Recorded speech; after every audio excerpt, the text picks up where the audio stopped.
Hi, Mickey. Hi. I didn't have to click, did I? No. Okay. You've already kind of dimmed the professional gloss of this whole thing by asking that question at the very outset of the conversation, Mickey. Well, that's the whole point of blogging heads. It is. It is. Let me introduce us, because after all, we probably have viewers so young. I mean, there could be people out of college who were 10 years old when you and I first started doing Blogging Heads, so you may need an introduction. Not that you haven't remained at the very center stage of American discourse ever since. I do not mean to suggest that. And not that your support of Donald Trump has led anyone to try to marginalize you with or without success. I certainly don't mean to imply that. That certainly hasn't happened, right? No, nothing like it. Okay, so nonetheless, I'll introduce you. You're Mickey Kaus, and I'm Robert Wright. This is The Wright Show, available on both streaming video and via audio podcast. And we're going to talk about whatever. Trump, for sure, to some extent. You sent me this cartoon, Mickey. I'll describe this for our audio podcast listeners. But, okay, so there's a guy and a girl, like, on a date. I guess they're at the beach or something. You sent me this cartoon. The guy says, and I suspect this is meant to say something about the plight of the Trump supporter in a polarized age, but the guy says, I just said the economy is doing better and unemployment is at a record low. And the girl says, I can't believe I'm dating a Nazi. So I infer from your having sent me this that A, you think it's funny. We can talk about that. B, do you identify with this guy? Totally. In the sense that you can't get dates, or in the sense that you were being ostracized in a larger sense because of your support of Trump? In the sense that anybody who raises, we've lost nuance, Bob. If you read Megan Downs' lovely essay on nuance, you can't say anything in support of Trump or else you're a racist and a Nazi. And otherwise intelligent people have abandoned all sense of nuance. You can't say, well, the economy is good. There's some good of Trump. There's some bad of Trump. You have to, if you say anything good about Trump, you're on his side and you're a Nazi. And they're not saying that everybody thinks that, but that's certainly a big theme of current life under Trump, especially in anti-Trump enclaves like New York and Los Angeles. So, yeah, I thought the cartoon was funny. We can talk about that too. But anyway, it's funny you should mention all this because you know about the Mindful Resistance newsletter, right? Which has been on a very long summer break. Do you know about that even? I do know about it. Okay, so it is. That's our lovely dog Fraser. You remember Fraser? I remember. You have fond memories of Fraser. I think maybe I should go shut the door so that the memories can fade without constant reinforcement. Just a second, Mickey. I'll be right back. Okay, Fraser was aroused by the barking of Milo, whose judgment Fraser trusts, and he headed down to fight shoulder to shoulder with Milo. So, anyway, Mindful Resistance, part of the premise is that I think the resistance, so-called resistance, sometimes does lack nuance and get overwrought, which I think is bad for one thing because it actually is tactically unwise sometimes. I don't think that's your only complaint or a complaint at all, but I think it's counterproductive sometimes. So we'll get this plug out of the way quickly. People could go to mindfulresistance.net and sign up for that newsletter, which will resume publication at the very end of September. But back to your plight. So, I have a question. When people who have known you and we've known each other for a long time, decades. We were at the New Republic together back in the golden years. And we have a lot of common friends.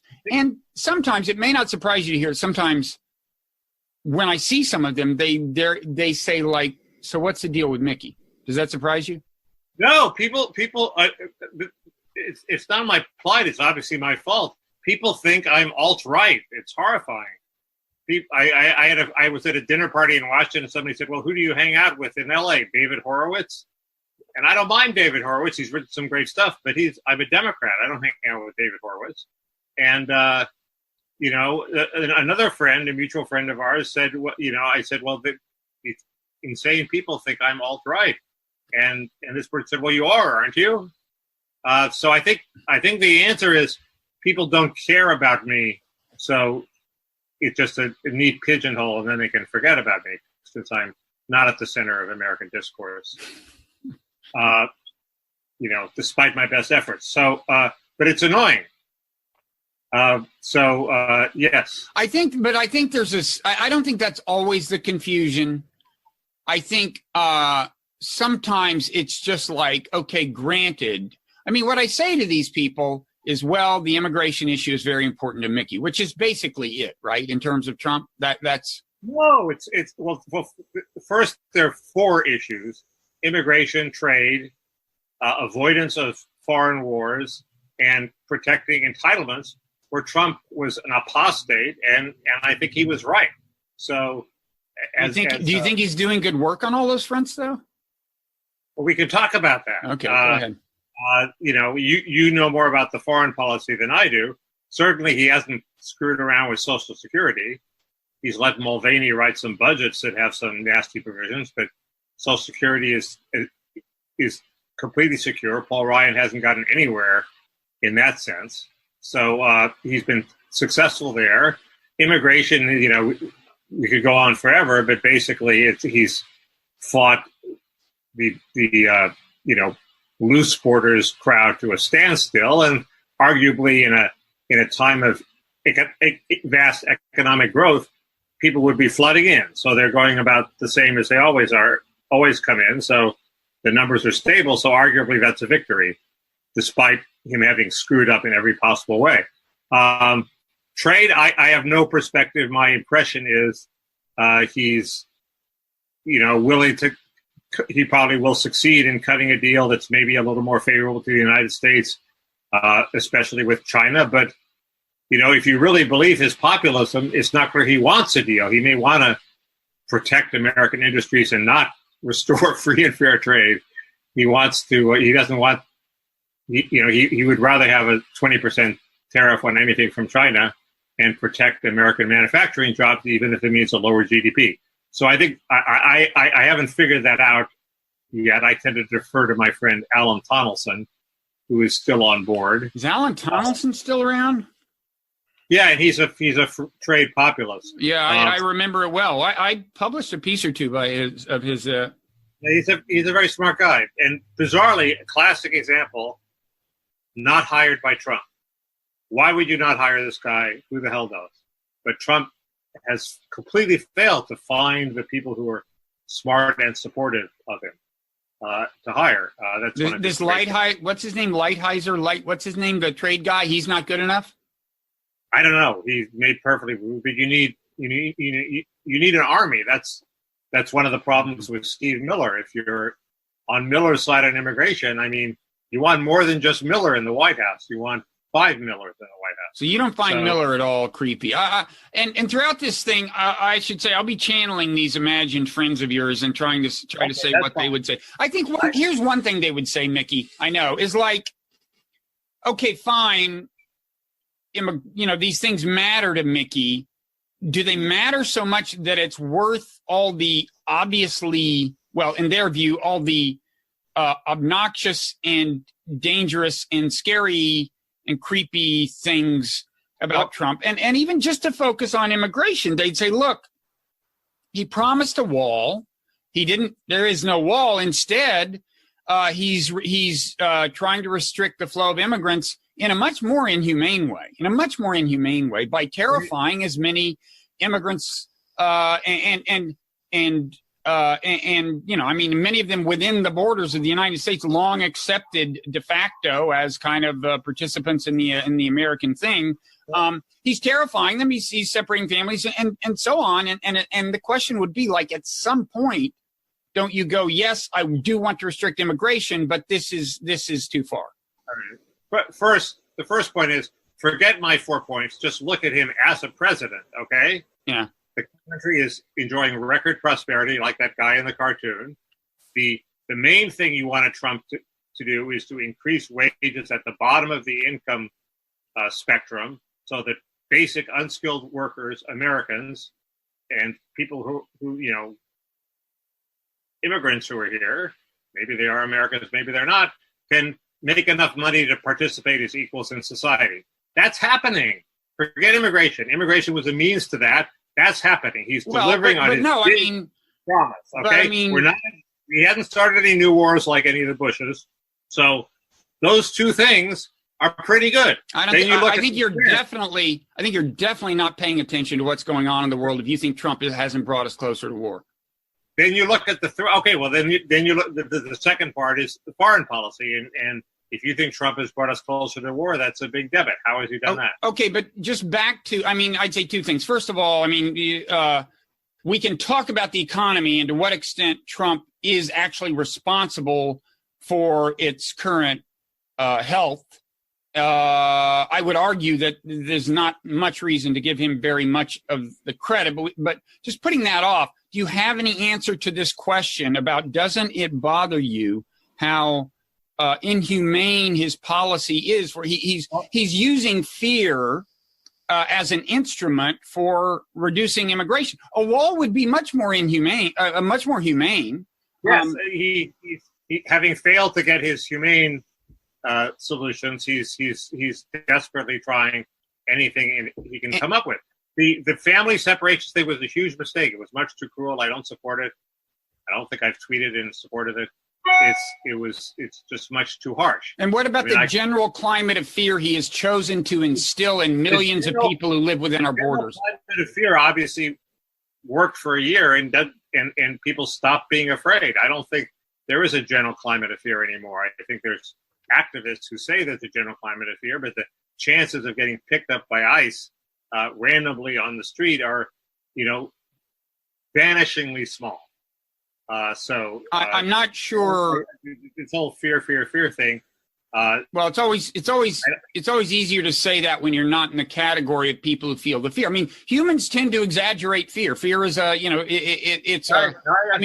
you have fears that we know about that other people dismiss, but you have them.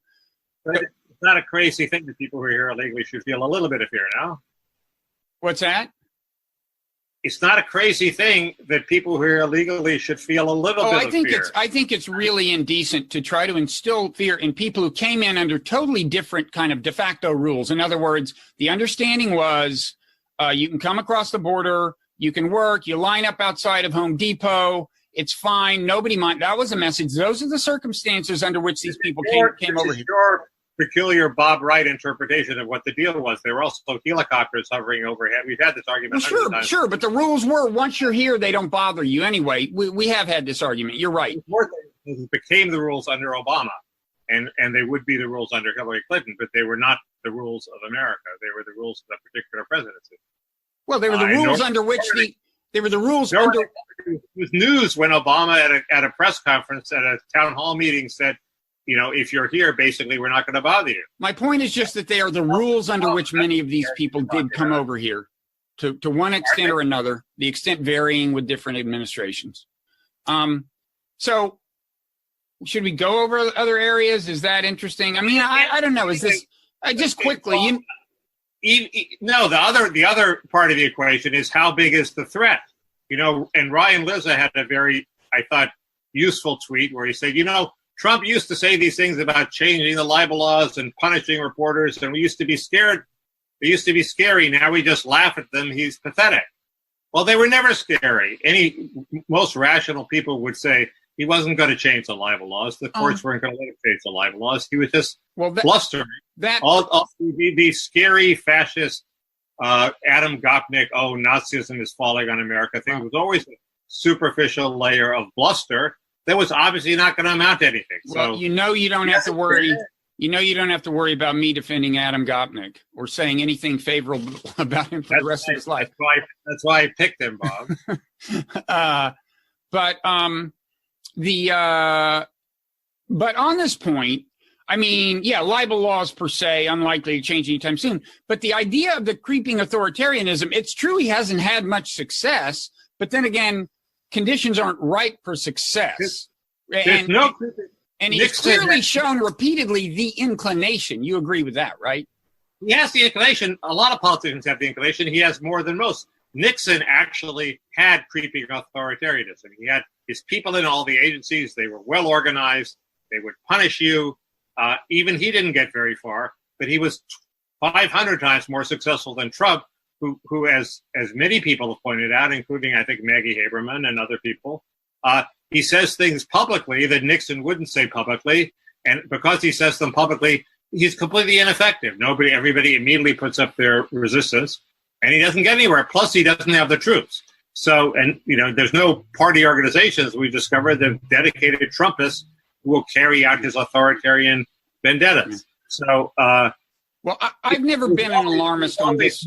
He was always never going to get anywhere with his authoritarianism. I don't know about that. I've never been an alarmist on this front. It's not a theme I've emphasized much, but I would say two things. It's like when someone with his inclinations makes progress toward authoritarianism, is in times not like this. It's like it's like after 9/11 or something, or amid an upsurge in domestic, homegrown terrorism or something really horrible happens in the world. That's where that's when they make progress. And let me just quote one thing from today's newspaper, which is not by itself a huge thing, but just if you believe that the way authoritarianism happens is like incrementally, and then when the time is right, the increments start mattering. This is a story from today's Times by Helene Cooper about how Jim Mattis may be on the way out as defense secretary. And she writes, facing what is likely to be a heated re-election fight once the 2018 midterms are over, aides said Mr. Trump was pondering whether he wanted someone running the Pentagon who would be more vocally supportive than Mr. Mattis. And she says, Mattis is vehemently protective of the American military against perceptions that could be used for political purposes. Well, I want a secretary who is vehemently protective of that, a secretary of defense. Trump wants one who isn't. Again, this is an incremental thing, but he has slowly as he has felt his oats, he has filled his, he started to populate his administration with people that I find scarier in one sense or another. It's not always the authoritarian thing, but like John Bolton is a menace. And more Trump has the confidence to bring people who he resonates with, like John Bolton, into the administration. So I'm not done worrying about the authoritarianism. In a way, I'm more worried about war and things like that, but I'm not done worrying. Explain why you think we're closer to war now. That would be... Oh, sure. Well, one ironic thing. First of all, let's just kind of review. Trump, his main promises were like build a wall, replace Obamacare with something different, and transform our foreign policy from a mindlessly interventionist one to something more sane. He hasn't done any of those. That didn't build a wall. Healthcare is, if anything, worse, and he's had... Republicans control both houses of the Senate, no excuse, but he hasn't done it. On the military front, I thought he was going to make America great again by bringing back unskilled jobs, and he has done that surprisingly well. Well, let's save the argument over who gets what credit for the economy for just... Whether he gets credit or not, it's happening on his watch, so he gets credit. Well, okay, in that sense, sure. Presidents always get credit for the economy, whether they deserve it or not. And if you're one of those who accords credit uncritically, you should sing his praises. Look, Obama was president for 8 years. He did a fine job managing the economy. Trump's been president for 2 years. The economy's continued to grow, even accelerated. So he at least gets 2/10 of the credit. He was... Yeah, look, I basically agree that presidents don't generally deserve much credit for the economy. Obama didn't deserve much credit. Trump doesn't deserve much credit. But you can look at it the other way and say Trump deserves as much credit as Obama got. Obama did the stimulus. He didn't just sit back and wait for prosperity. That was a heavy lift. It brought us out of that a little quicker than we might have. But business cycles happen, and that was a big crash. And after big crashes... It wasn't rocket science to know that you needed a stimulus. But anyway, look, fine, give him credit. All I'd say, okay, let's defer foreign policy to talk economics. The standard point is just that the lines under Trump of the improving economy basically look like continuation of the lines that were happening under Obama. The same trends are in motion. Now, I would say I do think one thing Trump did that was successful. And by the way, I wish I could dig up my tweet. I tweeted something at the very beginning of his administration before he'd done anything, I just said, Trump is lucky to inherit non-existent inflation because it means he can do fiscal stimulus, deficit spending without paying a price for quite a while. Well, that happened. He did the tax cut. You can always do a tax cut if inflation's low enough. It's not going to come back to haunt you anytime soon. You can argue about whether you can do that indefinitely, the deficit spending, but I don't doubt that had an impact on the economy, the tax cut, that too. And so now it's a tax cut I don't approve of because it's mainly a tax cut for the rich. And I think in an age of when economic inequality is one of the things that got him into office, it's a little dodgy to basically to give a tax cut to the rich and a totally trivial one to low income people. There was a rationale for the tax cut. It was mainly a corporate tax cut, not an individual tax cut. And the argument was, if we lower our corporate rates so they're more in line with the rest of the world, we'll attract more investment into America, which will have a long-term boosting effect. That sort of transcends whether it was mainly benefit the rich or the poor. Of course, corporate cuts mainly benefit the rich, but the idea it wasn't the traditional, hey, let's help the rich, they're job creators. It's just that our corporate taxes have gotten out of line. So, that may work, it may not work. Matt Iglesias posted a chart from Fred, the Federal Reserve, and he said, I don't see an inflection point with Trump. Well, there was a small inflection point. Economic growth started to accelerate a little in 2017. Maybe due to Trump, maybe not due to Trump, but it may be that somehow the deregulation made business invest more. It may be that the trade policy told businesses, you're a little safer investing in America than having an overseas play. So that might have helped. Who knows? But he certainly didn't screw it up. No, he didn't. But I would say just quickly, individuals, separate from the corporate income tax, just individuals, the individual level income tax cuts, affluent people did fine by those. And again, that will be stimulative. Any tax cut will be stimulative. And the thing I'd say about the corporate rates is there's reason to believe that a certain amount of the benefit you got from that is a one-time benefit, because American corporations brought a lot of their earnings back into America right away. But that's not going to happen twice because they did because they brought them over here. I don't think that's true. It's an ongoing benefit. If you, Bob Wright, invent a new gizmo and you say, where should I build the gizmo? Well, the U.S. rate, if it was 30%, and the French rate. But I think a lot of this, Mickey, you're going to invent in France, and if it's 10% in both countries, there's more of a chance you'll invest in the United States going forward for things we don't even know about. No, as I understand it, I could be wrong, but a lot of this is like Apple. They have this Irish operation, and they've got all this money parked there, and they don't want to move it, to America and invest it here, and they brought it back, and now that's kind of done. It was both things. There's a one-time repatriation, but there's also an ongoing lower rates. Okay. So anyway, I mean, he did a right-wing tax cut. It is stimulative. I don't deny that. It's not the kind of tax cut I prefer. I think even Democrats were for realigning the corporate tax rate with the rest of the world. Yeah, but you see, well, this brings us to a whole different system. Is like ultimately, if you play this game of race to the bottom on corporate tax rate, you lose your ability to tax corporations at all. Like all nations do. That's the logical end point of this. So somebody like me would say you actually need to harmonize policy with other countries. But that's exactly the kind of thing Trump is against, right? He's against virtually all international institutions and agreements. Would it be the end of the world if the corporate tax rate was eliminated? Nobody knows the incidence. We don't know who pays for it. It's politically convenient because it doesn't seem to fall on any. If you are one of those who thinks that deficits don't matter at all, the answer is no, it's fine. In fact, we should just end taxes altogether. There are other taxes you could raise that we know who pays for them. And what are those taxes?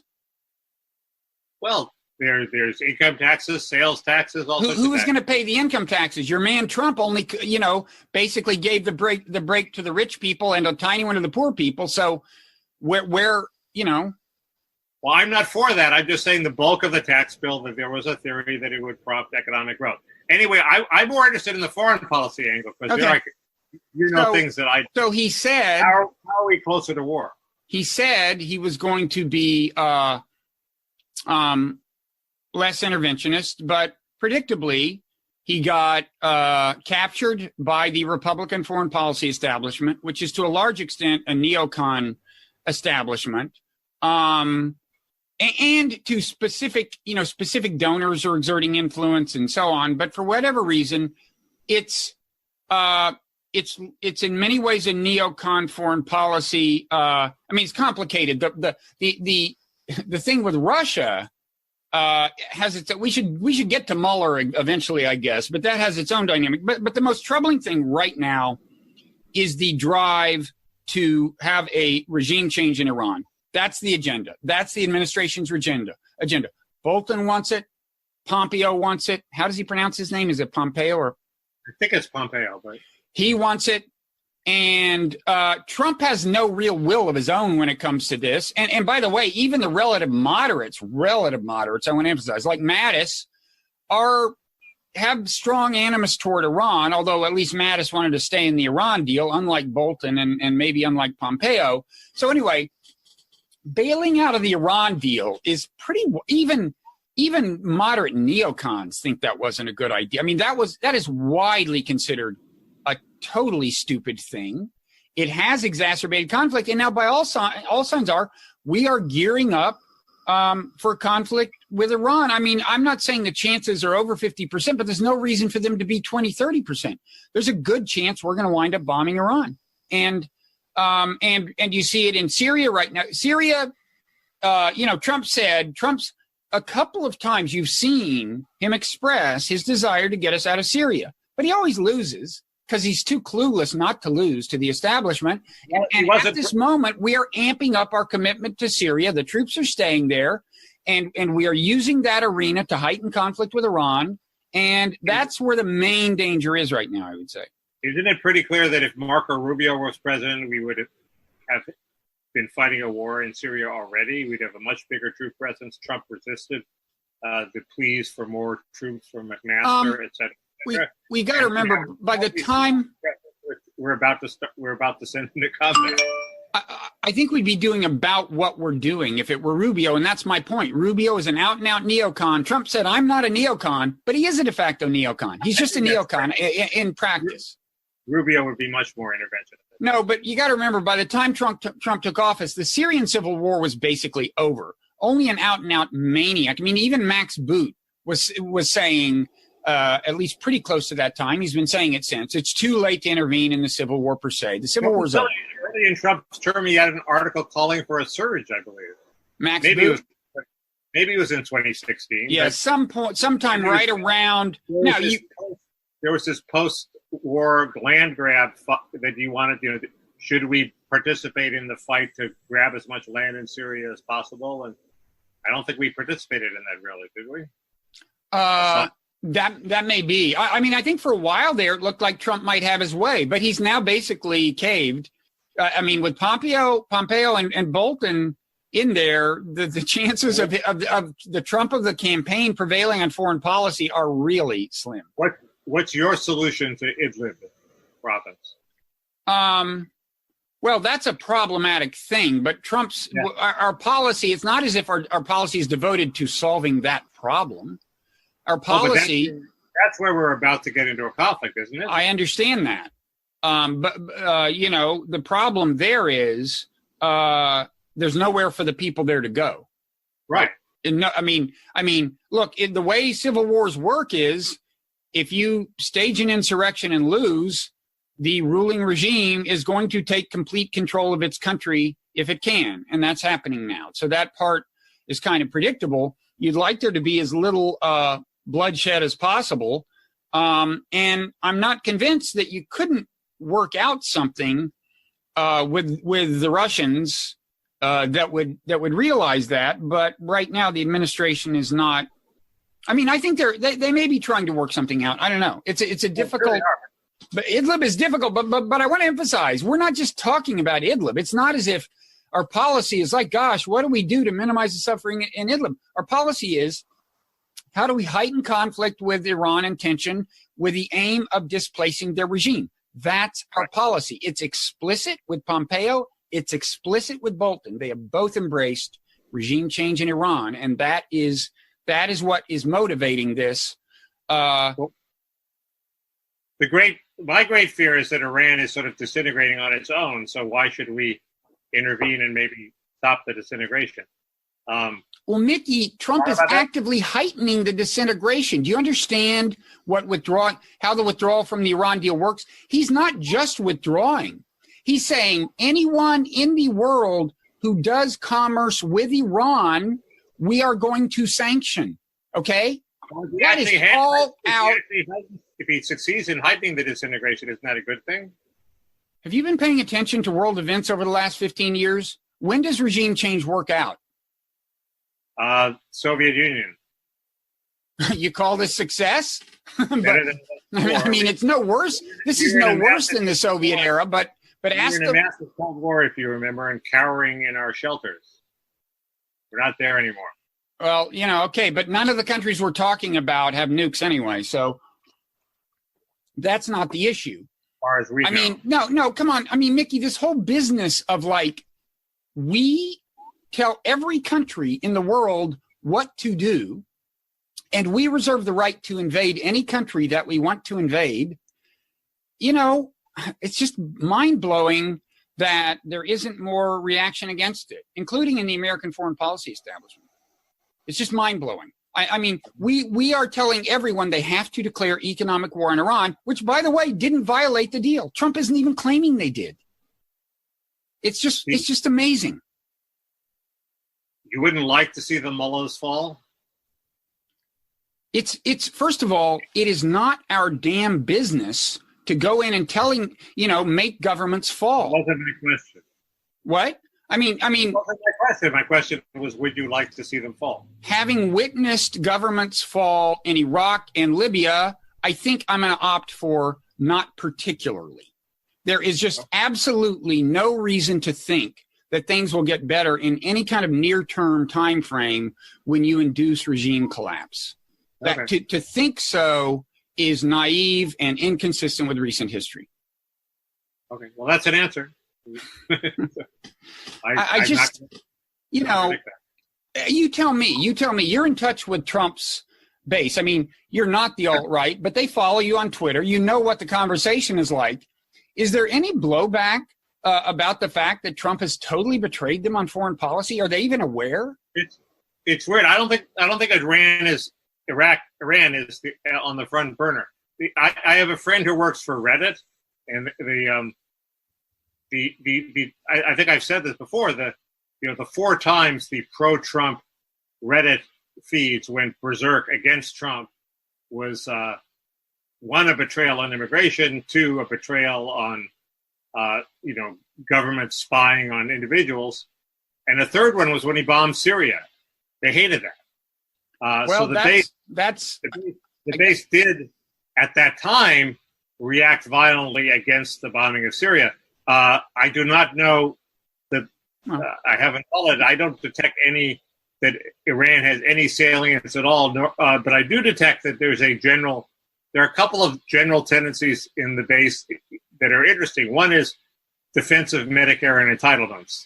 There are no bones about Medicare is a bad thing. They love Medicare, and they love Social Security. So it's not like they're traditional Republicans in that sense. And there's a general sort of stop, anti-neocon, stop meddling in foreign wars that has on the edges tinges of anti-Semitism in it. So that's a reality too. Well, if they're reacting against the bombing in Syria, that shows that they are alert to this. And I'm not surprised that they're not up in arms about Iran. You have to really pay close attention to what's going on to be alarmed. It's not like we've attacked Iran. And the thing in Idlib, the stuff going on in Syria from a distance just seems like, more of the same. So I get that. But it's interesting that they do seem to care, that there is a strong anti-interventionist impulse that still shows some signs of life, at least. Do you have views on Jared's peace plan? Oh, give me a break. I mean, that is just, that whole thing is so embarrassing. I mean, moving the embassy and depriving Palestinians of all money that we had control over, and now kicking them out of their own quasi-embassy, whatever it's called, in D.C.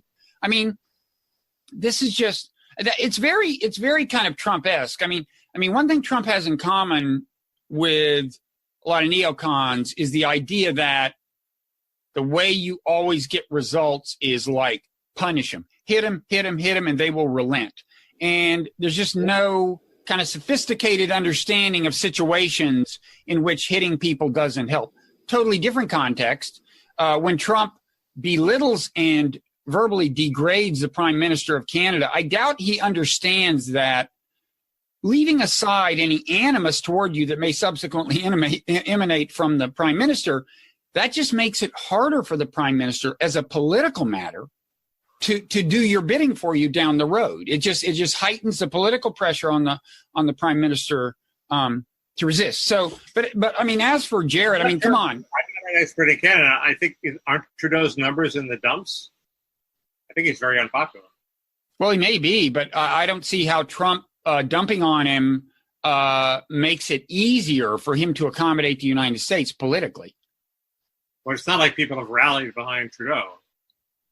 I think there's a lot of dislike of Trump in Canada. But you tell me about the Israel thing. What is your view of the Israel thing? I mean, you know. I don't know. It seems an idea so crazy that there must be some possibility that it would work. Otherwise, what does Jared think he's doing?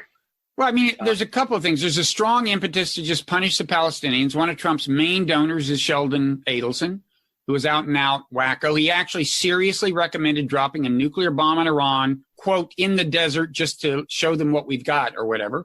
So there's pressure from donors, and Jared himself, I guess, is just very right wing on Israel. Why should we think otherwise? I mean, Bibi Netanyahu was a personal house guest of his when he was a kid. No, that could be. And also, I mean, Jared, you tell me, you would know more, but isn't Jared like not all that smart? That's my impression, but he is the line on him from somebody who used to work with him was, I think I've said this, he doesn't know what he doesn't know, and so he's very confident even if he doesn't know what he doesn't know, and ice water runs through his veins, so he's completely he takes unbelievable risk with the empire's going broke unless he can come up with a last minute loan. He gets the last minute loan, and the same thing with probably the Mueller investigation, the same thing with foreign policy, I guess, is he's willing to take large risks. The funny thing is he's got a good look, right? I mean, like you look at the guy and it looks like he knows something you don't. He's got that kind of mysterious, aloof look, confident look, like this guy knows something I don't. I think the truth is he knows very little, but it's a good look. Well, I don't think he's stupid. He just may not be as smart as he thinks he is, which is maybe a bigger problem sometimes. Anyway, I don't know anything about foreign policy. I just figured, he's the old way hadn't worked for several decades, so try something new, see if it works. How much worse could it be? Yeah, I mean, and I won't bore you with how, in general, Trump, and this will just be amplified with Bolton, is eroding international institutions of all kind, and World Trade Organization, whatever, but. Let's get away from that hobby horse of mine. What aren't those easily rebuilt when he leaves office? I don't think so. I think these are very norm dependent. I mean, maybe, but it depends on how long he stays in office. And maybe this is a good segue to talk about Mueller, because he may be in for another 6 years. Trump may well win the election. I mean, I have full confidence that the Democrats will elect a bad candidate.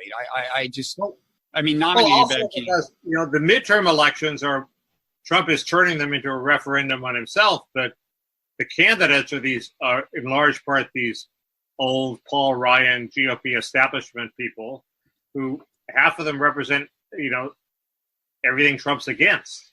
So when the voters vote them out of office, it's very hard to interpret what signal are they sending. If it's 100% of the referendum on Trump, then sure, they're sending a signal on Trump. But it's not. They're each running their own races, and some of them are hacks. We're happy to see go. So a lot of them are. Okay, but if the Democrats do take control of the House in the midterms, isn't that a significant problem for Trump? Yes. I mean, I assume we'll see the dynamic where the Democratic base demands impeachment and the cooler heads among the leadership would just as soon have, vicious investigations and beat Trump in 2020. Yes, but that'll happen. So there will be hearings and subpoenas that you think will be embarrassing and problematic for Trump. I don't even rule out the possibility they'll be impeached and convicted. I mean, he won't be convicted unless has gotten what it wants out of their Trump, which is the tax cuts. What's left ahead is things they mostly on domestic policy they don't like, on trade and immigration, etc. And they like Mike Pence, so why wouldn't they prefer Pence to Trump? Yeah, but isn't it the case that, to get impeachment, a conviction in the Senate, you got to have, a 2/3 vote? So you have to have a significant number of Republicans who are willing to antagonize that fraction of their constituency that is ardently pro-Trump. I just don't see that happening. Unless there's some crazy kind of smoking gun in the Mueller investigation. Okay, well, that makes sense, but you need half the Republicans to defect, but they may, if they have anything to hang their hat on, their impulse might be to pull the trigger. Although, I also think they conscientiously realize that if you lower the bar for impeachment, you're opening up a whole hornet's nest, and there's a lot of sort of profiles and courage type thinking that we shouldn't do that even if you don't like Trump. But I'm just saying it's a possibility. I wouldn't flatly say the Senate will not convict. Yeah. And do you think the Democrats will take the House? Yes. Like, what are the chances? 80%, 70%? Yeah, I wouldn't be I won't be surprised if Trump prevails, but it's a question of getting out his vote. The interesting new wrinkle that everybody's talking about from the New York primary is that the people that turned out were not the radical, the far left Ocasio-Cortez people. They turned out in maximum numbers, but they were swamped by a huge turnout of suburban, moderate Democrat pro-Cuomo people. And if there's a huge, surge of suburban, moderate Democrats who were so desperate to vote against Trump, that they came out and swamped Cynthia Nixon and Zephyr Teachout, that's very bad news for Trump. That's interesting. I hadn't thought about that. I mean, according to Dave Weigel, who was citing somebody else's article, Teachout and Nixon won the number of votes that normally would win it for them. I don't quite believe that, but that's what he said. But the problem is, and Nixon complained about this, the problem is that there was a huge surge of turnout among people who don't normally vote in primaries.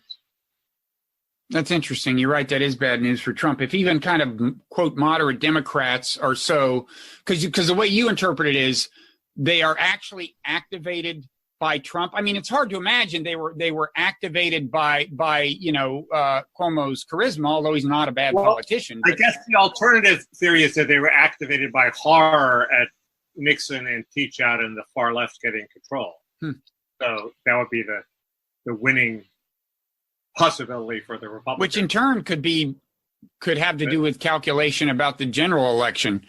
Yeah, it could. But the counter argument is that Cuomo made standing up to Trump a centerpiece of his campaign. Some said it was the entirety of his campaign, so that may have struck a resonant chord. I mean, everybody's making money standing up to Trump. I actually have a question about the Woodward book, whether it's not geared more anti-Trump than it otherwise would be, because everybody knows there's no market for a wishy-washy book about Trump's good points and bad points. But there's a gigantic market, as Nike shoes have discovered, for an anti-Trump book. So, yeah. Well, we've talked about this, I guess, but it also has, I think, affected the character of the major newspapers and many major media outlets. Did you see this story about Nikki Haley's curtains? The uproar over that? Yes, I pounced. You pounce. So I actually retweeted. Let me explain what happened. So, so Nikki Haley, there's a story in the New York Times. It says, the headline is like Nikki Haley paid $50,000 for curtains or something. And normally, I mean, this was a real failure on my part because the part of the idea of mindful resistance is you're careful about what you retweet. But I looked at the headline, I kind of glanced at the first paragraph, and I thought, well, it's the New York Times. I mean, the story must be basically legit. And I honestly had this calculation, which is that, and I guess I'm ashamed of this, but anyway, I thought, normally I would maybe investigate the story a little more deeply, but Nikki Haley is such a pernicious character. By the way, she fits right in with Pompeo, Bolton, Haley. I mean, this is why we're doomed. But anyway. There's no love lost for Nikki Haley among the pro-Trump people. I'm glad to hear that. But so I retweeted it, and then I later looked at the story, and that is one of the worst stories that's ever appeared in the New York Times, right? I mean, because the story undermined itself, didn't it? I didn't read the story. I know. No, I mean, here's the thing. I retweeted it, and then I start hearing, well, actually, the purchase of the curtains was initiated in 2015 during the Obama administration, and the ambassadors always have these luxurious residences. It's just a tradition. And then I went and looked at the piece, and the piece said that. So it was like in paragraph 7, you have a paragraph that basically says this is not a story, and yet they went with it. I mean, how long? The real story is how long does it take the government to buy some fucking curtains? It starts in 2015 and they only get installed in 2018. I mean, I'm renovating, and it's taking forever, but I'm moving with lightning speed compared to the federal government. Okay, you make a good point. But anyway, I do think that exemplifies what you're talking about. There's no money to be made by sitting on the fence. There's no money, if you want to support your media endeavor or whatever, you go tribal in one direction or the other. I just had a podcast with this, Will Miniker, who was one of the founders of Chapo Trap House. You know about that podcast, right? Yes. So that's, not. They're supposed to be crazy. What? They're supposed to be crazy. Are they not crazy? They're not crazy. I think they kind of think of themselves as comedians more than serious commentators, for one thing, which would account for a certain amount of hyperbole, but that you hear sometimes on the podcast. But and it's like jokey hyperbole. It's like, but anyway, I mean, anyway. My point is, you know how much money that podcast makes on Patreon? $200,000 a year. 1.2 million. Jesus. Yeah. That's unbelievable. Well, it's not. It's not. I mean, we live in those times. Funny thing is that the animus they're tapping into is as much directed toward moderate liberals in the Democratic Party as Trump.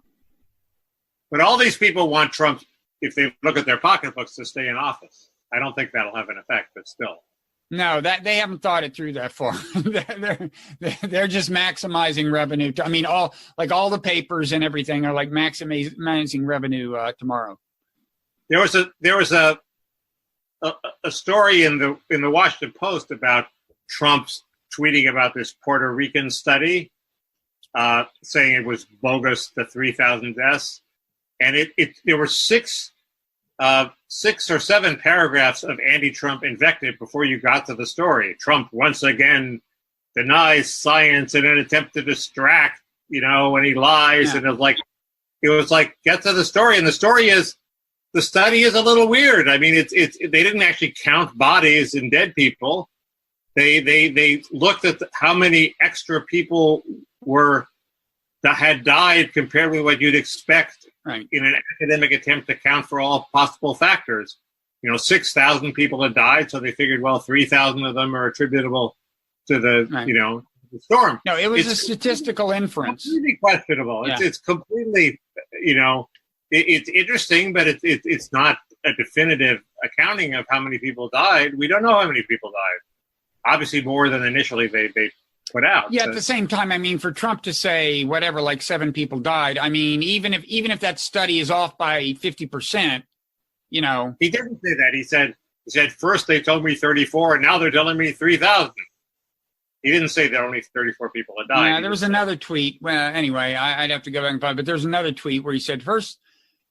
Anyway, there was a kind of a lower number, but like, did you sense, even along this same vein, when winds started slowing on Hurricane Florence, like, did you sense like a certain amount of? I mean, I wasn't sensing this so much as wondering whether people were disappointed that the hurricane wouldn't do more damage that you could blame on Trump. I mean, it's going to do a lot of damage because the rains are going to be. I think it turned out it's doing plenty of damage. Yeah, but, because what's happened is it did slow down and stall, but by stalling, it is just continuing to pour. I think there was that panic. It's weird. This is a complete digression. I was going to my local city planning commission meeting in Beverly Hills, where I inherited a house, half of a house, and just to see what my neighbors were planning to build. And the main event was the comedian Byron Allen, who owns the Weather Channel, is trying to build a 15,000 square foot house. And the question is, would he get a permit? And he's there emoting and strutting around. And he owns the Weather Channel. He should be worried that his channel is going down the tubes, even as we speak, by overhyping this hurricane. Did you see the guy? I think he was on the Weather Channel. Yeah, the correspondent. What? That's what I'm talking about. This hurricane is a make or break event for one of his assets, and he's worried about his 12,000 square foot basement. But there was a particular video clip which was hilarious, because I'm pretty sure it was a Weather Channel correspondent. Yeah. It was a classic hurricane shot. He's got them. He's bracing against the wind, and the wind is like blowing him back. And he's like, "Yeah, we're here in North Carolina," and blah blah blah. And suddenly in the background, two guys just casually stroll back, totally unfazed. And it's like the guy is at least 50% acting. It was very amusing. But there's somebody in his ear telling him to do that. Oh, I don't know about that. I think they probably. Do you remember Mike Kinsley saying that when he used to do Crossfire and CNN, the producers used to literally yell in his ear, "Get mad, get mad." Yeah. But I doubt they like say, "Pretend you're being blown over. Pretend you're being blown over." Make it more dramatic. Let's have a little more drama here. It was really funny. Sorry? I just said it was really funny. So about this Mueller thing. Yeah. So this is like the big wild card, right? What do you think the deal is? Do you think there's like, how do you assess? It's hard to believe with Michael Cohen and Manafort flipping, they can't get some colorable claim against Trump on something. It does not seem to be about Russia, though. I mean, don't you think if they had something on Russia, it would have come out by now? They know a lot. Is he planning on, impeaching him 20 years after he leaves office? I mean, at some point he has to deliver, and we haven't even, Well, he's being systematic. I mean, it took this long to get Manafort to flip. Manafort was holding out, and he can't. Now, I'm not sure Manafort has a bunch of meaningful stuff he's going to share. He may not share everything he knows. I mean, I agree. I mean, it's possible. It's possible. My line all along has been, if there was a connection to Russia, it would not be that ridiculous comical Trump Tower meeting. It would be some more secretive thing, which could have run through Manafort. No, but you got to remember, if they even knew about an illegal hack of American emails, that is conspiracy, right? In a criminal act, in a felony. That's I think a much bigger deal than what they've already kind of got Trump on virtually. Is if Michael Cohen is telling the truth under oath, then Trump did direct him to commit what was a felony. On the other hand, it wasn't a big felony; it was a campaign finance violation. But I think if you get evidence that Trump knew about these illegal acts and did not report them, I think that's a graver legal problem and a graver political problem by a long shot. If I see somebody robbing my neighbor and I don't report it, I'm guilty of conspiracy? It's insane. I don't know for sure, but I think I'm right that I mean, first of all, you admit it's a big political problem, right? Not really. Everybody suspected that the Russians were doing this, and I mean, so you report to the FBI. There were plenty of good reasons for him not to trust the FBI, as we've seen. No, I think that's a reach. I think politically it's a problem. I believe that legally it's a problem. Let me tell you the one thing that leads me to, I mean, I basically have been not exactly a Russia skeptic, but I've tried to be careful. And I thought that the reaction was overwrought and that there was a lot of overreaching and overinterpretation. I mean, everything that happens, people are like, oh, there's the smoking gun. We still haven't seen the smoking gun. So I remain to be convinced. But I will say that one thing that leads me to think something big may come out is, you know who Marcy Wheeler is? She does the Empty Wheel blog. The name sounds familiar. Well, she's a respected national security correspondent who has a blog called Empty Wheel. And she told me on Blogging Heads that like maybe a year ago that she has evidence she couldn't talk about, suggesting at least that there was an actual quid pro quo understanding where Russia helps Trump win the election, I guess with the hacked emails, and in exchange, policy favors would be done. And then subsequently, she created kind of a splash by disclosing that she had been in touch with the FBI because there was a source she was dealing with whom she became convinced was actually acting on behalf of the Russians, and she felt she had to report. So anyway, I'm waiting to hear what exactly she was talking about. But the reason that's interesting is she has not been an hysteric about this all along. She wasn't one of the early hysterics. No, I know that. I'd like to see her evidence too. I do think it's weird. Ann Coulter has this book called "Resistance is Futile" out. It's basically all about the Russia scandal, and I asked her, don't you think there's some sort of mystery there? Why is Trump so fawning over Putin? Although I didn't think the Helsinki thing was as bad as everybody thought, but in general, he's missed opportunity after opportunity to say the obvious thing about Putin that would not seem fawning, and he always chooses fawning. So it seems to me there's some unexplained, why is she doing this? Yes, he sucks up to everybody. Yes, he was sucking up to Putin long before he even ran for office. That's clear in Isakov's book. He was sucking up to Putin even before he met him, even before he went to Moscow for the beauty pageant. He just has a thing for Putin. Maybe that's enough. Well, I think that's enough. There's no mystery. It seems to me there is a mystery. Well, but as a matter of policy, he hasn't been sucking up to Putin.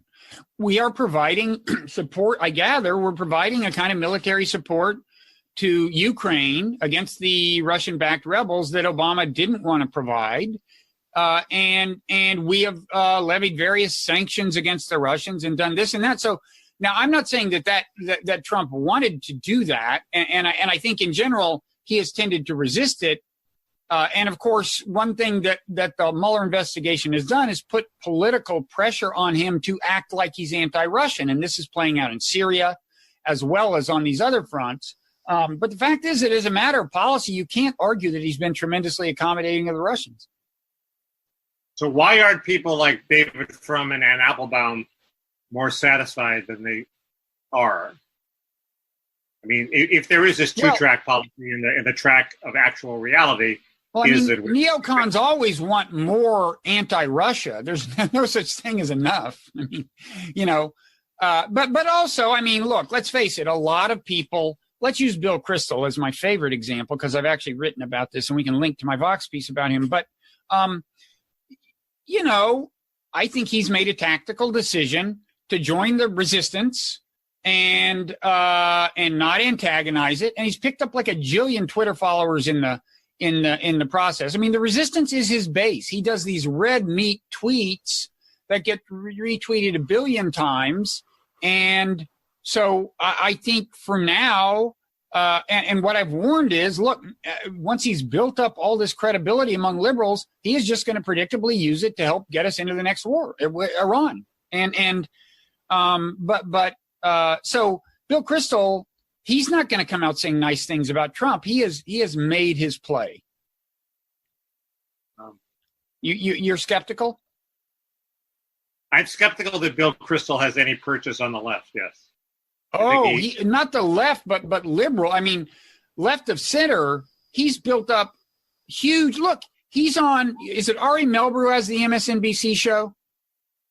Bill Kristol is a welcome guest on the supposedly liberal MSNBC. And listen to this. This is interesting. After I did my anti-Bill Kristol Vox piece, not that long after that, Vox had a warm interview with Bill Kristol. He is totally being embraced by liberals. And I wouldn't be shocked if the Vox thing was a makeup call and he lobbied for it. Serves you right for writing for Vox. Yeah, I guess I learned my lesson. I consider that an active portrayal. Tantamount. Why don't you like Vox? I like Vox, but when they start giving purchase to the neocons, I do get skeptical. Vox is a very good idea.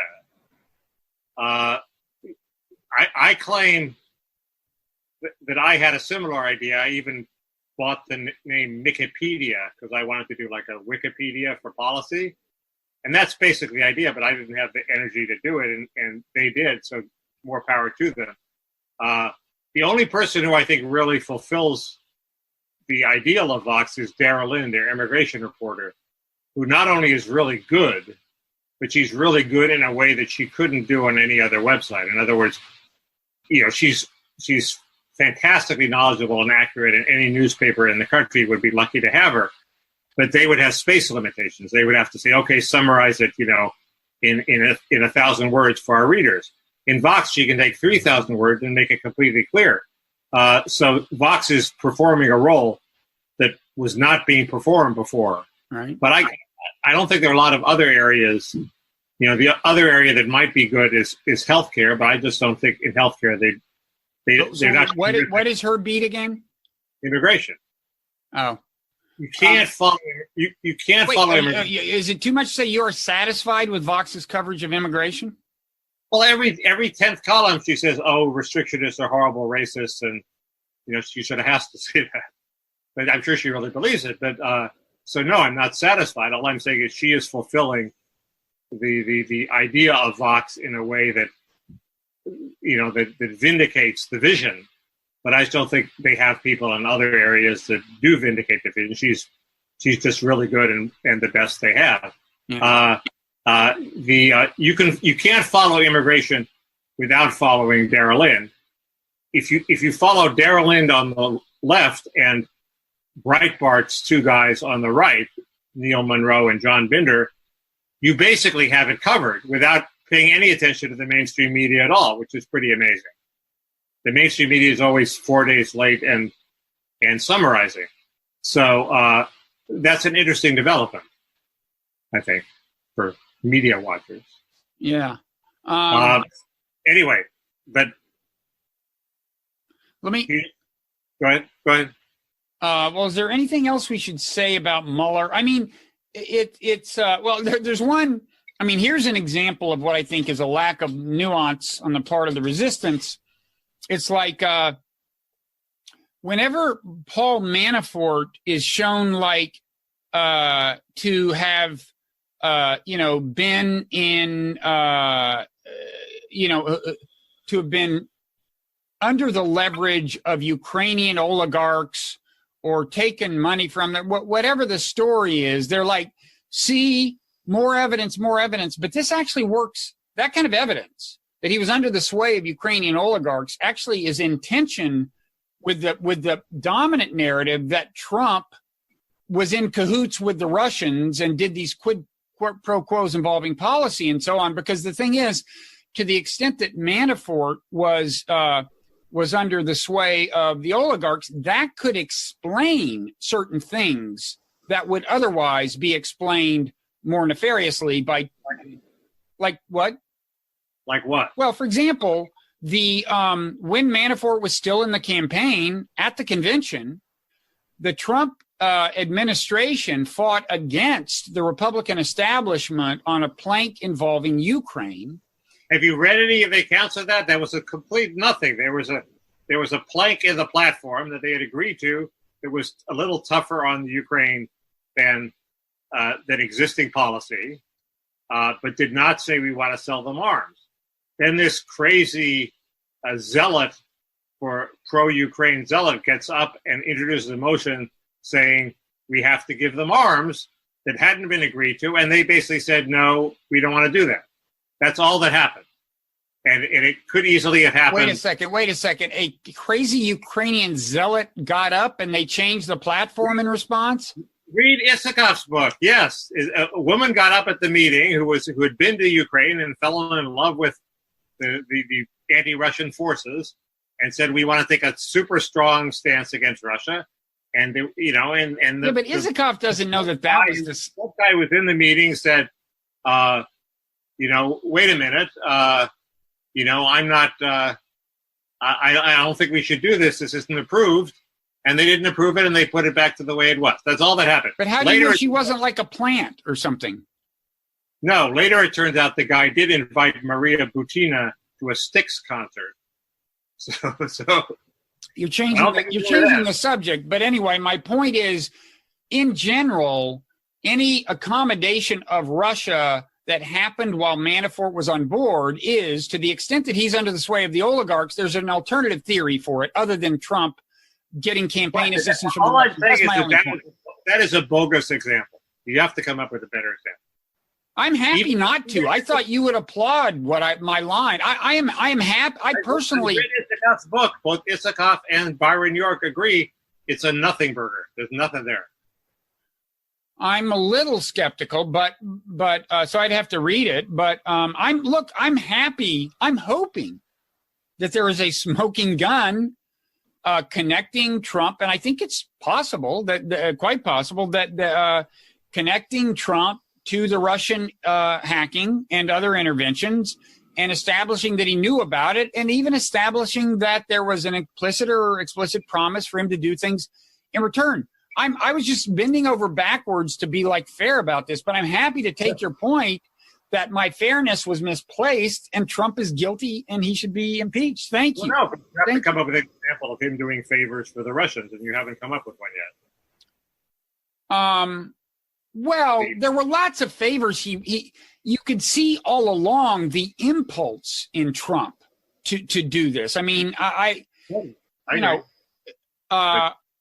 he would say things indicating that he didn't want to be hard on the Russians. I mean, you saw that when he was in Helsinki. It is his impulse. He's got a lot of impulses. He has impulses to be tough on the border, yet he hasn't managed to accomplish much, has he? So, well, that's my point. It's the same thing. We're talking about, the key thing is Trump's impulse. If the hypothesis is that the Russians provided assistance to Trump in the campaign in exchange for him doing things for us, then evidence that he had a persistent impulse to do things for them is relevant. That's right. But it could be, as you know, that he had an impulse to go softer on the Russians for perfectly valid policy reasons that you agree with, and the Russians decided, hey, this guy's more on our side, let's help him, and that would be a completely legal. It could be. That's not crazy, because he was kind of saying the kinds of things they would like. But I will say, it's there's a lot of circumstantial evidence to suggest that it was not unlikely that the Russian hacking came to the attention of the campaign. I mean, this guy Papadopoulos, right? You know the Papadopoulos guy, right? He's like a complete nothing. He's a nobody who overheard some Russian guy told him, oh, we have Hillary's emails, and he didn't report it to the FBI. Big fucking deal. No, whoa, wait. A couple of things. Okay.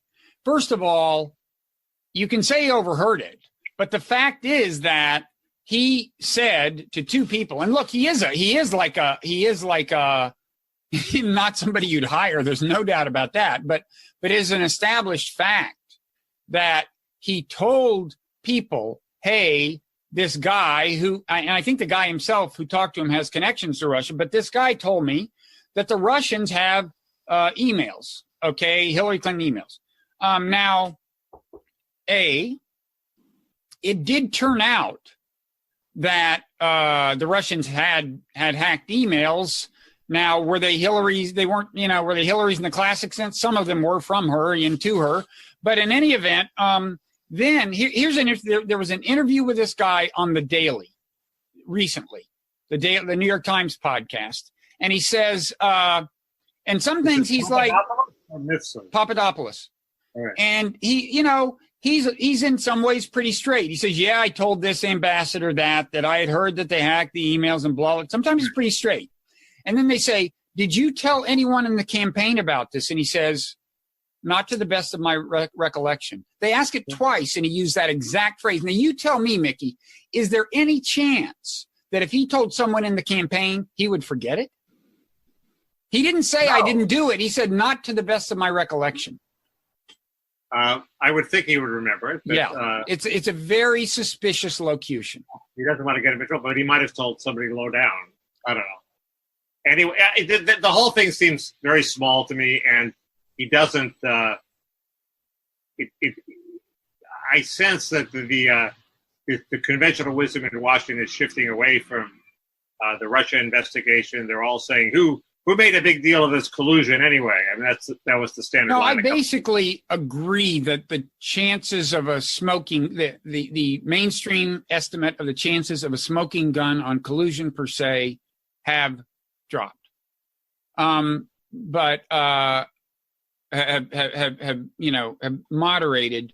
But I think I just think I would say there's a 30-40% chance at least that you'll see significantly more evidence on this count, reason to believe that they knew of the Russian hacking or something like that. And remember, I mean, the Trump Tower meeting, it may be that not much happened there, but that could have led to further discussions, right? It could have been. It just seems like amateur hour to me. But so there are two more topics I sort of wanted to bring up. Have we gone on for 5 hours yet? No, let's go for 5. This is the Joe Rogan model. Do you ever listen to the Joe Rogan podcast? No, but he's the one who Megan Down really was in love with, although she was in love with John McWhorter. You should tell people who she is, because she wrote this piece that mentions blogging heads, right? Yeah, Megan Down wrote a piece called Nuance in Medium. It's a wonderful essay about how she turned to the podcasts, including blogging heads on the web, when she got sick of this unnuanced discussion like that cartoon that you showed. And she's, she loves, not you, Bob, but she loves Len Lowry and John McWhorter. She said John McWhorter was her Bruce Springsteen, and she stalked him like a fan. She didn't mention me at all? No, she mentioned you, I think. I doubt it. I think I would have heard. She should have mentioned both of us. We are the co-founders of Blogging Heads. No, but you did all the work, so I'm just hogging more of the credit than I deserve, which I'm happy to do. But I forget if she mentioned it in the piece. She definitely mentions Blogging Heads. Yeah, I know she does. I haven't really read it, but I've heard she does. And it's a really good, very well written essay because it makes a bunch of points that resonated with me. But she also loves this guy Joe Rogan even more, I think. He's part of the intellectual dark web, Mickey. His model is it just goes on forever. Okay. He does like 2.5-hour conversations. Okay. Anyway, on immigration, Trump, the resistance should be happy that Trump is incompetent, because if he was at all competent, he would have gotten something done on immigration a lot more, way beyond what he's actually accomplished. He hasn't built the wall. He hasn't got a legislation on E-Verify. He may have changed the rules on asylum. We don't quite know. Sessions has proposed that, but has yet to meet a court challenge. The caravan of people from Mexico seeking asylum basically won. I mean, most of them got in. The level of total illegal immigration we think is about flat, but more and more of them are women and children who've discovered this loophole in the law that he's failed to close. He's about to, he says, I want to stage a shutdown in order to get money for the wall. Well, the time to really insist on money for the wall was the omnibus bill, which had a whole lot of spending that the Democrats wanted. If Trump had said, okay, this is what you want, give me some of what I want, it seems to me he would have gotten it. Instead, he got stampeded into signing it. Now they're about to pass a minibus bill, which has all the spending the Democrats want. So he's about to sign that, and then he has no leverage at all to hold up anything the Democrats want. Plus, it'll be after the election when Republicans aren't feeling the heat from their voters, and there will probably be a Democratic Congress on the way, or at least a Democratic House. So he'll have less leverage there. I mean, it's possible he'll get some money for the wall, but he's really pissing away virtually all his chances. He must have, Tom Frank, who is, the person writing for mainstream publications now who's closest to what I really think. Is that right? Now, he's the guy who wrote What's the Matter with Kansas, or a different Tom Frank? No, there are three Tom Franks. Okay. They're not just two. He did not write What's the Matter with Kansas, and he is not the economics professor. He is a third person who is. I think you're thinking of Bob Frank as an economics professor. That could be okay. Anyway, but I think there's a third Tom Frank. Anyway, there has to be the rule of three. But he is the son of Jeffrey Frank, a longtime Washington Post editor who's now at the New Yorker, and he was an actual rock star. He was bass player for a group called Jonathan Fireeater, and he left that, and he's a fabulous writer, and he writes now for Vanity Fair. So T.A. Frank is the name he goes under, so he's not confused with the other Frank. Okay. But he raises the horrible, I always assume Trump really wants to do the right thing on immigration. He just has a terrible legislative affairs operation that basically is against him and is willing to settle with the Ryanists who don't want a wall and don't really who want looser borders, not tighter borders. But he raises the ominous possibility that maybe Trump himself doesn't care about the borders because he actually appointed all these guys. Good point. But also, maybe he is perfectly happy with signing the omnibus bill. I don't know. That's an alarming possibility. I don't think it's true, but it's possible. So you lay awake worrying that Trump is a squish on immigration? Well, he's either a squish or he's incompetent, one or the other. We know he's incompetent, but he could be both, I guess. Yeah, he hasn't accomplished the minimal immigration things that you would think he could accomplish. I mean, there is a deal there to be had, okay? And his next opportunity after the budget thing is when the Dreamers, it turns out that Sessions is upheld by the courts and the Dreamer program is legally about to end. But that's not going to, according to Darrell Lynn, that's not going to happen until June of next year. But there is a deal to be had. If you protect, all the Dreamers who have protection now, plus you increase E-Verify, plus you build a little bit of the wall, plus you cut down a little bit on so-called chain migration, family-based categories. People can bring in their brothers' spouses. You could even replace that with, skilled migration. So the numbers are basically equal. That deal, it seems to me, would satisfy people on my side. The issue is whether it would satisfy people on the left. But that deal, it seems to me, can be had. So there's some possibility. When is the soonest it could be had, though? Well, he could. Could it be had with a Democratic House? He could have had it in the omnibus, and they didn't have it. So it looks like that the next place he could have it is June, when the Kavanaugh court, assuming Kavanaugh makes it. What do you think of Kavanaugh? Well, I was for him because he was tougher on immigration than the other people Trump was considering, especially the main rival was a known squish on immigration. He's a standard, he's sort of a standard, DC apparatchik who's who's probably a very good guy. His central, does he have Justice Roberts' ability to switch at the last minute and uphold Obamacare? Probably not. Is his basic theory of administrative law, which is we should stop deferring to agencies,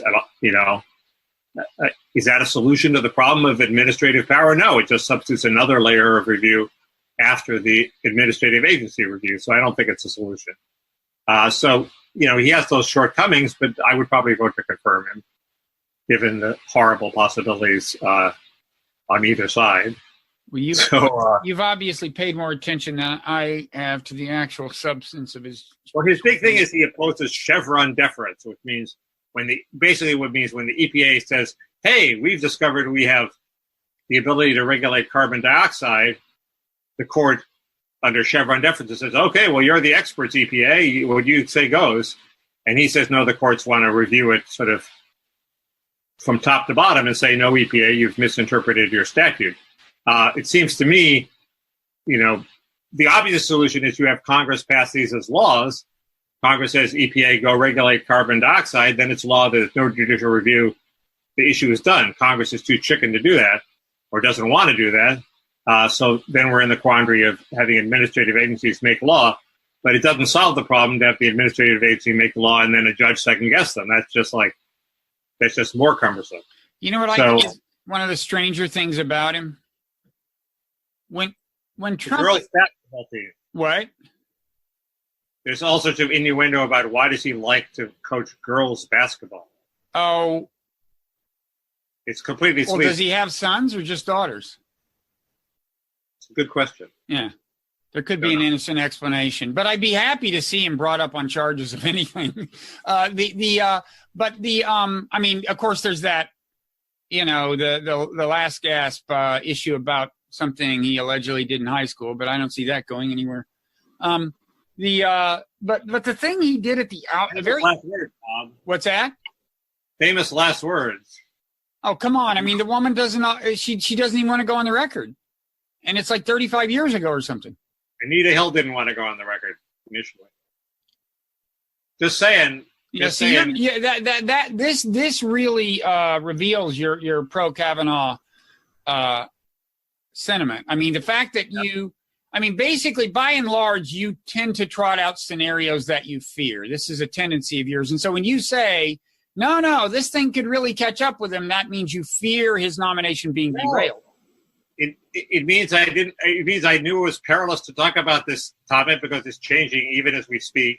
And who knows, by next week, it's going nowhere. I mean, there's going to be incredible pressure on I think this is going to be posted Monday. We're talking Saturday. So nothing. You look like a fool on Monday, but go ahead. It's your funeral. My funeral happens daily on this site. I get, I am perennially lampooned by commenters. I quit. Well, no, I read some of them, but anyway, here's the thing about Kavanaugh. And this seems like a little thing to the average person, I guess, but to me, it's just kind of mind blowing. When Trump first announced him, the ceremony of announcing him, Kavanaugh gets up and says, basically, this is, I think, substantively exactly what he said, not word for word. Never before in American history has a president done such a thorough job, consulted with so many people in choosing a nominee for the Supreme Court. Now, A, that is such egregious and embarrassing sucking up. But B, you would think, I mean, of course, there's no way he could know that. I mean, did he research every decision made, every Supreme Court nominee ever in the history of the country? So this has all the appearances of a guy we're about to put on the Supreme Court making a confident, factual assertion that he's very unlikely to know to be actually true. That just seems weird to me. Good point. I thought in general that ceremony was pretty good. But why did he do that? That's so embarrassing and stupid. I'm sorry. It is. Somebody wrote it for him and he didn't see a problem with it, so he said it. How about that theory? Weird. I mean, he could have sucked up more blatantly. He could have sucked up to Mr. President. We've never had a leader like you. But that would violate decorum even more. So that's the other weird thing. The Supreme Court nominee is supposed to be above politics. There's supposed to be no sucking up.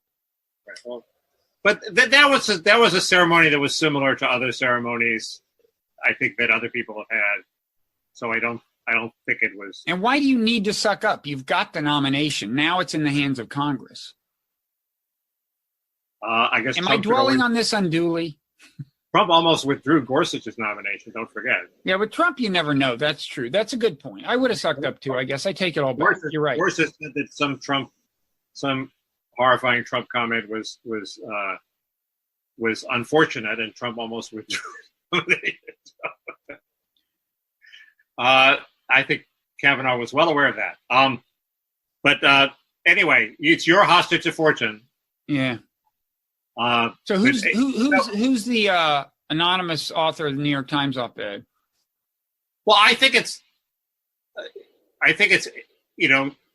there's no reason to think it's anybody very prominent. It could be the deputy undersecretary for refugee affairs in the State Department.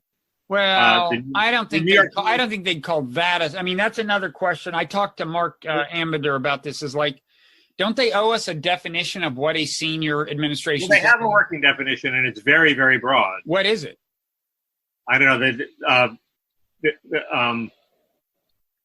Jennifer Palmieri tweeted about it, and she said she has experience that it's basically anybody who, is above the deputy undersecretary or assistant secretary, deputy assistant secretary. It's incredibly broad. And second, it seems to be somebody involved with foreign policy, because they seem, unless that's misdirection, they seem mainly concerned with foreign policy. Well, now they mentioned tax cuts. It just seemed like the Republican establishment talking. We got you your tax cuts. We're going to kill a bunch of people abroad. What's the complaint? It was worse than that. In Free Minds and Free Market, there was like Ryanist. Right, that was out and out libertarian. But if you look at the background of the New York Times editor who got it, he says it was somebody I knew, and he has been basically in the Pentagon and State Department. Did he say that? Which editor?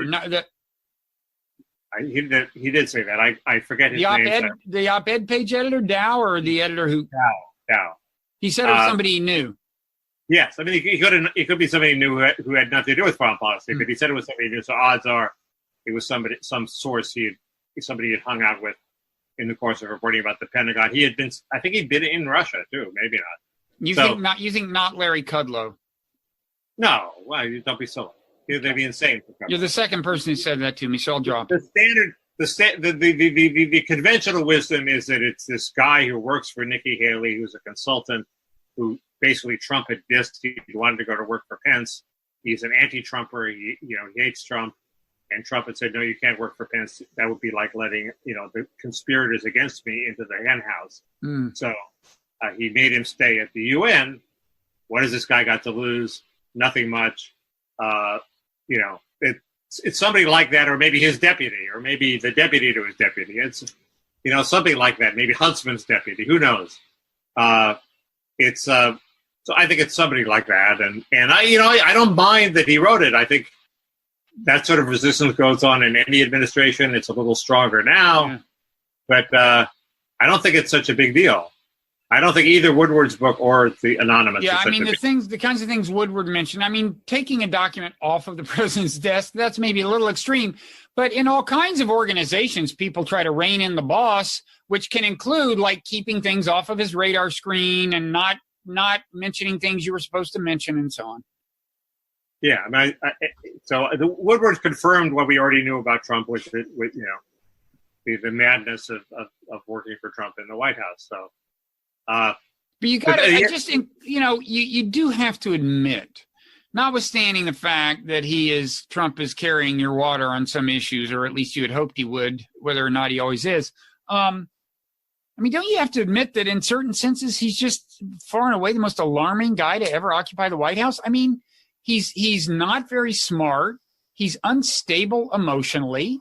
I mean, doesn't that bother you? He's as smart as Joe Biden. I don't think that's true.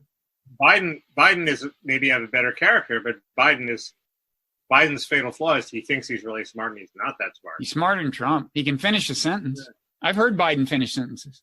I've forgotten how to finish sentences. You just did. You just finished one. Trump would have said with that same sentence, I've forgotten how to, we're doing so well with those condos, and that would be Trump. Yes, a little ADD. George H.W. Bush had that too. It's madness. But my basic point is, he has not just served my ideas of he should pursue. He served them a little bit. He's not done very well on immigration. And if he were competent, he would have done more. So, well, he is completely incompetent. Surely you agree that he is at least less politically competent than a Bush or a Biden. He's completely incompetent. Well, politically competent meaning what? I mean, he doesn't know how to focus on a policy and get it through. I mean, the legislative accomplishments were pushed through. The impetus came from Congress. They wanted the tax cut. He doesn't know how to get things through Congress. He doesn't know how to mobilize the bureaucracy. What else is there if you're president? Well, the standard normal way to pursue policy is the president goes around the country, gives speeches, trying to whip up. That hasn't worked since Reagan. It doesn't work. So the normal way doesn't work.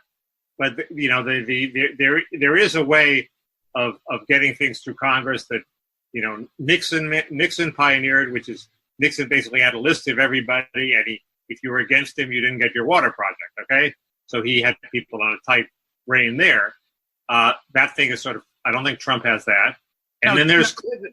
Then there's Clinton, which is you engage in a long, protracted complicated negotiation over welfare reform, and if you have enough troops in Congress, eventually you get your way. That worked for him. Trump has neither of those. He just somehow seems to feel that if I trust Mark Short and Paul Ryan, it will all happen, and it won't happen. So he's incompetent in that way. But maybe he's smart enough to learn his lesson. I don't know. Jimmy Carter, might have learned his lesson by his second term too. You never know. So anyway, I don't think he's automatically, fatally, horribly incapable of getting his way. By the way, there's one thing I like about him. Do you want to know what it is? Sure. The trade deal, the tentative trade deal with Mexico, involves stronger labor stuff. Like there's a requirement about a certain amount of certain percentage of auto parts having to be produced by labor at a certain wage level or something, which encourages wage growth in Mexico. And in fact, this is welcomed by the far left, relatively left-wing party that just is taking control of Mexico even as we speak. I mean, this is an old hobby horse of mine, is that global governance needs to move to the left if we don't want a reaction against it from the kind of people who elected Trump. One issue where I think he is screwing up that I wanted to bring up is healthcare. I don't know why the Republicans think it's in their interest to advertise that they will make one more attempt to dismantle Obamacare if they are retained in office in the House. I guess it polls well somehow. There's some Club of Rome poll that shows people really want to repeal Obamacare. I mean, Obamacare is in a bad odor. I think it's sort of a flop, but it seems to be the obvious, unstoppable way that that's going to turn out is people are going to move from Obamacare to expanding Medicare until Medicare covers everything, which I support. I think you can fix Obamacare, but I will be dead and you will be dead by the time it gets done. So let's ditch Obamacare and move right to Medicare for all. Well, I think you could fix it, I think. But, there's a combination, too, just if we can get briefly nerdy again, is like if you lower the age of Medicare to like 55, yeah, well, then you take out of the risk pool the most expensive people. And so then the people confined to Obamacare, which max out at age 54, there's a lot less cross-subsidy to be done, like by old people of young people. And I agree with that. That's the obvious first step that they should take. Okay, but it isn't just that you're expanding Medicare. You're also making Obamacare more plausible within its. You're taking the worst risks out of the exactly. Risk. But it's still true. I think it's still true, and I've had a debate on Twitter with I sort of tried to grill some defender of Obamacare on Twitter ineffectually, but it seems to me the fundamental flaw of Obamacare is still there, which is so many people are hived off in their employer plans that this combination of near poor people and freelance middle class people in the risk pool. Turns out that's a terrible risk pool. It's way worse than average, and nobody in the middle class wants to be in that risk pool. So yes, with subsidies, you can subsidize them, so maybe they'll want to be in it. I like subsidies. With enough subsidy, you're going to subsidize everybody in Obamacare. There's an income cutoff at some point. Somebody over 100,000 ain't going to want to be in Obamacare. And we didn't know that the risk pool was that awful when we started out. Now we do, and it's a big core problem. And why bother trying to fix it? Why not just let everybody into Medicare? Medicare for all, single payer? I don't know if it's single payer. I mean, people can. Do you have to prevent people from rich people from buying insurance on their own and having two payers? I mean, single payer sort of emphasizes the point that the government is going to have a stranglehold on medical care, and I'm not sure we want that. We want everybody to be eligible for Medicare and Medicare to be available to everybody. So I don't know if that makes it single payer. It means I think just about everyone would sign up, and then some would buy supplementary insurance as well. Yeah, but the really rich are going to bail from the system. Well, they might buy the Medicare and get the supplementary insurance. I think that works as well. Well, it depends what the rules are. Sometimes the rules are if you take Medicare, you can't take supplementary insurance. Yeah. So I went to a dermatologist. You might notice this red thing on the tip of my nose. I hadn't noticed, but thanks for calling our attention to it. Very, very well. It used to be much redder. Very good dermatologist. He doesn't take Medicare, right? So I had to pay him in cash. To get one of these, what? Was this one of those like basal cell things?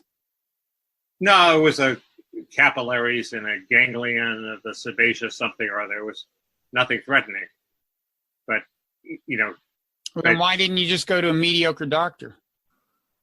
I've been to an excellent doctor, and he was an old school doctor, and he said, don't worry about it. If you take it out, it'll just come back.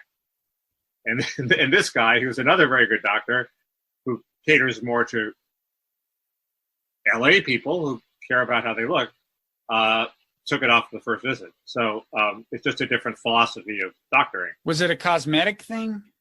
No. Well, no. I mean, yes, it was. So you thought if you had it removed, you would not be hearing the kinds of things this woman is saying, and I'll hold this cartoon up again. I can't believe I'm dating a Nazi. You wouldn't hear that from women if you got this thing removed from your nose. No, I think, because I still think the economy is going pretty well, and it's a great day for forgotten Americans who had been unskilled workers who've gotten the shaft throughout the last few decades.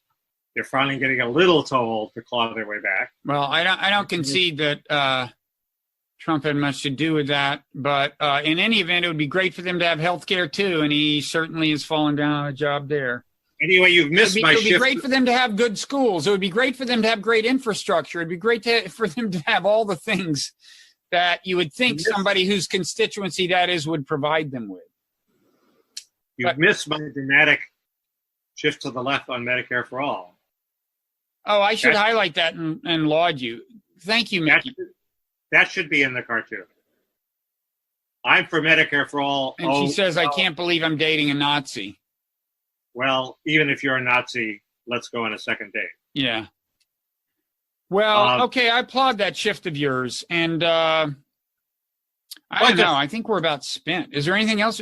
I believe we've set our own personal record for length here. Do you think there's anyone still listening? I don't know. I don't understand why they listen to Joe Rogan.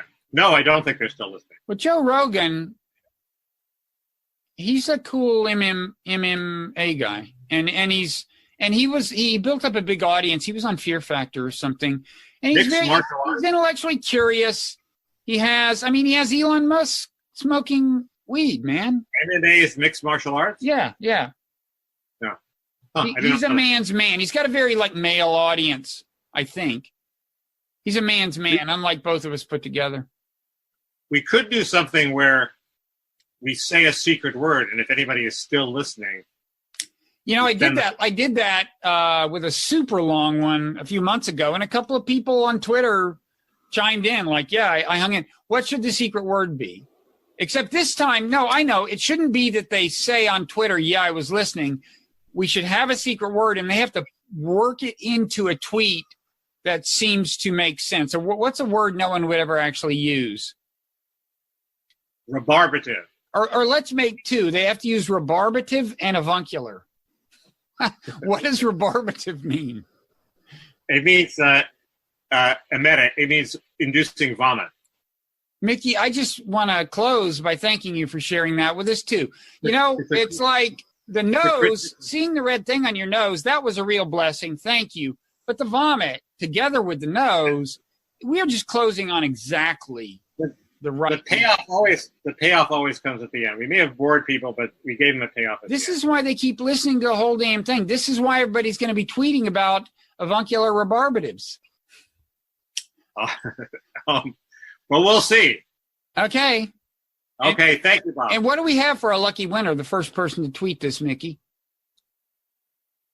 You tell me. Is there a Blogging Heads Plus? We can give them a free membership? I think if you'll say their name next if they're time. west of the Mississippi, it's lunch with you, and if they live within 2 blocks of me, it's lunch with me. No, and that's too if much. they're anywhere else, they're out of luck.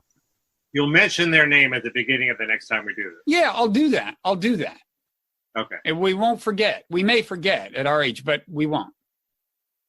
Don't you have aides who will make you remember? Oh, a staff of, we got a team. I'll tell you, it works like a Swiss watch. Highly trained professionals. Nothing slips between the cracks at Blogging Heads TV. And tell them not to write their ridiculous anti-Mickey headlines to the segments like, House tries to defend the fascist Trump. House again tries to defend the fascist Trump. House ignores Trump's racism. All three of those things have a nice ring. How about we just use, I can't believe Bob's dating a Nazi. How about that? That's okay. Okay.